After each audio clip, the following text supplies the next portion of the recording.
আজকে বাজার থেকে মহিষের পা নিয়ে এসেছিল রান্না করার জন্য।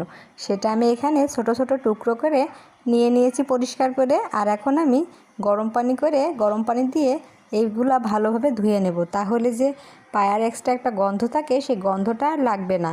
আর রান্না করার পরে খেতেও কিন্তু অনেক ভালো লাগবে। তাই আমি এই তো গরম পানি দিয়ে 4 বার ধুয়ে নিয়েছি। এই যে এখন আমি প্রেসার কুকারে রান্না করব। তার জন্য এখানে মহিষের পায়াগুলো দিয়ে দিয়েছি আর দিয়েছি মশলা। এখানে আমি দিয়েছি রসুন বাটা, পেঁয়াজ বাটা, আদা বাটা, জিরা বাটা, এলাচি, তেজপাতা, লবঙ্গ আর দিয়েছি পরিমাণ মতো লবণ, হলুদ, শুকনা মরিচের গুঁড়া আর সরিষার তেল। এই তো এখন আমার রান্না কিন্তু শেষ। দেখতে পেয়েছেন কি সুন্দর লোভনীয় হয়েছে দেখতে। আর সত্যি খেতে কিন্তু অসাধারণ হয়েছিল।